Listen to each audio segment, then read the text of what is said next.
I'm running for city limits over here in the 17th district. I'm with my buddy Joe Liptak. We're a two-man team. We're campaigning against everybody. We're asking everybody to surrender. How about it, Joe? Yeah, you better believe it.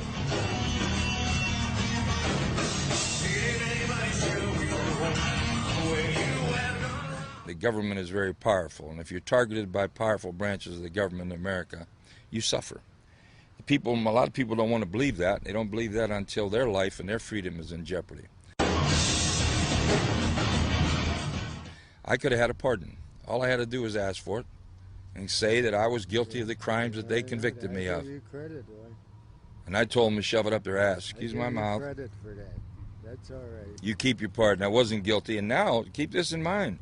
No physical evidence against Jim Traficant. I want to say this to you. Oh, I read both of those books. For the learned person that's listening to this, being the #1 target of the Justice Department and the IRS since 1983, he came out of trial, a 6-year investigation of me. $15 million to the taxpayers. That's what it cost them. Over 250 federal agents following me around. All the time that our World Trade Center and Pentagon were being attacked, they were following Jim Traficant.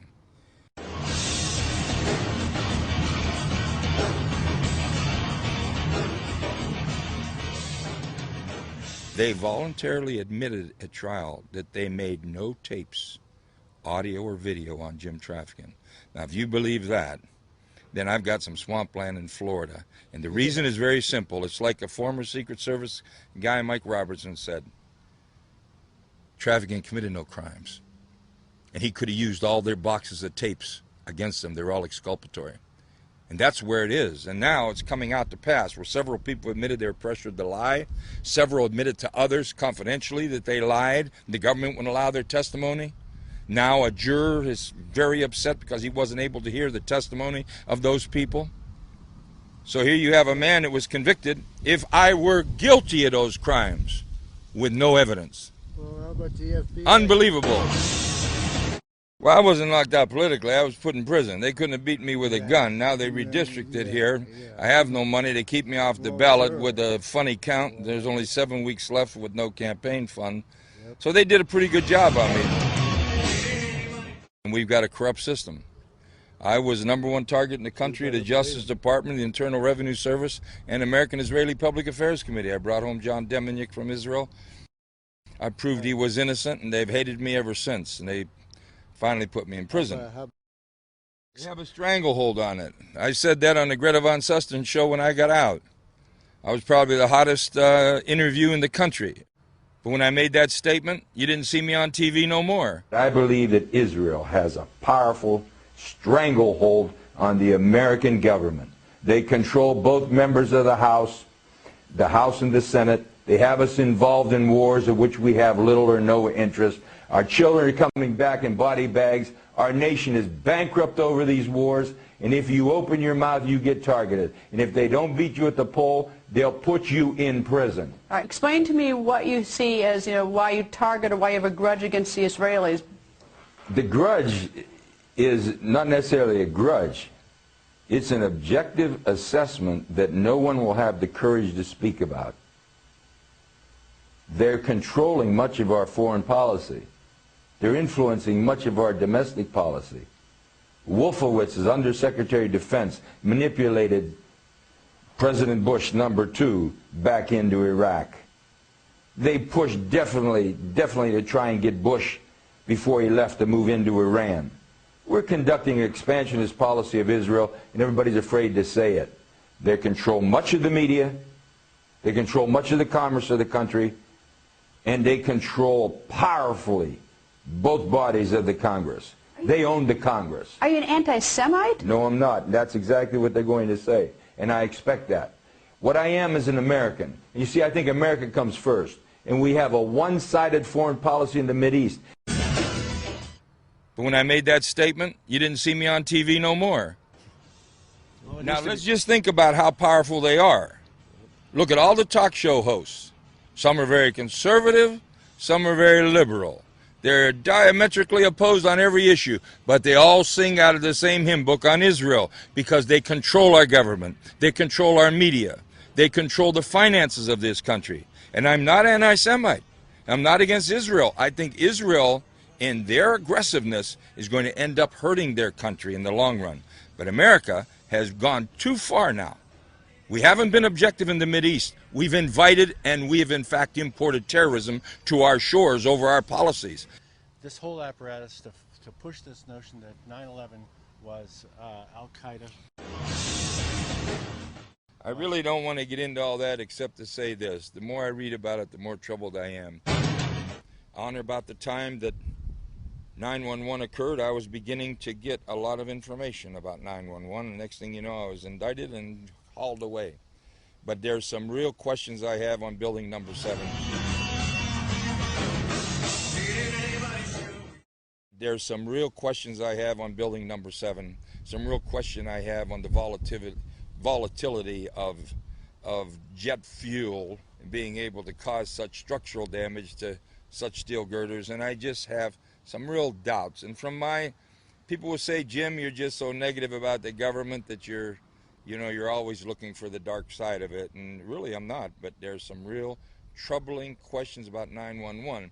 So as an old sheriff, I always looked at an incident from one angle. Who benefits? And I'll tell you something, I don't like what I see, and I'm reluctant to even say what I see because I've been branded so damn bad, I'm like a Texas steer.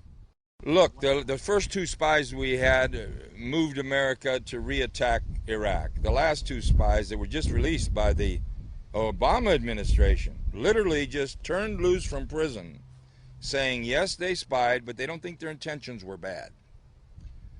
They were manipulating America to attack Iran. Now look, Israel's used us like a whore over there. And the Arab people over there hate America. It's just a matter of time till our policies started to import these tragedies. How could they fight? They're like the old Indians. Well, that assumes they did it, though. Let's say this. I'm not assuming anything. Let's say this. How could the Indians fight cannon and repeating rifles with bows and arrows? So they had to become terrorists. It's assuming they did. Kill you in your street, kill you in your sleep, attack you, surprise you, ambush you. You don't still think that, though, do you? The Vietnamese and the Japanese would have come over here and done the same thing. Hear me, though. Hear me. These nations that are bitter against America, they have no military might. They have only one way to fight. And the only way they have to fight would be through terrorist acts. But I think some of these terrorist acts might just be perpetrated by other people who want to see America then retaliate against the so-called terrorists. So I have my doubts about this whole thing. I always look to see who benefits. And I have one thing, Israel has certainly benefited over there. Now, what's next? Lebanon's whacked. Iraq is whacked. Afghanistan, we got our guys dying now in Iraq. And Afghanistan, they're coming back in body bags. What's next? Iran? Syria? Is there going to be anything left? Egypt over there singing out of the same book as Israel. They're scared to death. But if you're a Palestinian throwing rocks across that Gaza Strip and West Bank, how do they fight those machine guns and automatic rocket launchers that the Israelis have? I was there when Wellstone was there, yeah. Wellstone had a courage about him, and he wasn't afraid to speak out, and I admired him for that. Use of force right now, which is what the resolution before us calls for. In the midst, you got to be very careful. The government is very powerful, and if you're targeted by powerful branches of the government in America, you suffer. Could be a very costly mistake for our country. A lot of people don't want to believe that. They don't believe that until their life and their freedom is in jeopardy. It's just the policies have gone wrong. It says the Congress shall coin the money, and we don't. We have an independent entity. International bankers control our money. Let's tell it the way it is, with powerful hands that reach in on it, number one. Number two, we have a trade policy. The Constitution is clear. Congress shall regulate commerce with foreign nations. Regulate absolutely means that the different variables of economic activity have to be quantified and adjusted to provide us with an opportunity. Right now we have a $750 billion trade deficit. Forget the budget deficits. there was no mightier nation, hear me, than the Soviet Union in one regard. That was a dictatorship, totalitarian. That KGB and that government, you'd come up missing if you opened your mouth. But when that economy got so bad, the opposition was like the wind, and you can't stop the wind. And Soviet Union fell apart.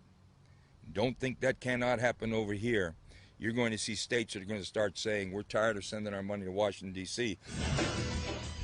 I'm coming out with a book. My book is called America's Last Minute Man. I was known for my little statements on the House floor. That 1 minute speech. And I projected a depression to turn of the century. And it lasted a little longer because the Clinton administration was very lucky. You had the computer internet explosion, and everybody's buying a new computer every 30 days. And it's sort of like the old Barbie doll effect with Mattel Incorporated. It just kept generating and generating. Then it ran out. Now everybody got a computer. Everybody's got a television. And it's bottomed out. And that television is being made in Indonesia. And most of these other products are being made in China. In the country, we become a colony again. We export raw materials and we import finished products. And America is in trouble. America is bankrupt. And my speech on the House floor in March of '93 states exactly why. You're on our own little cell phone. This is the Jimmy T and the Joey L cell phone. How you doing? Not as good as you. Hello, American Bandstand.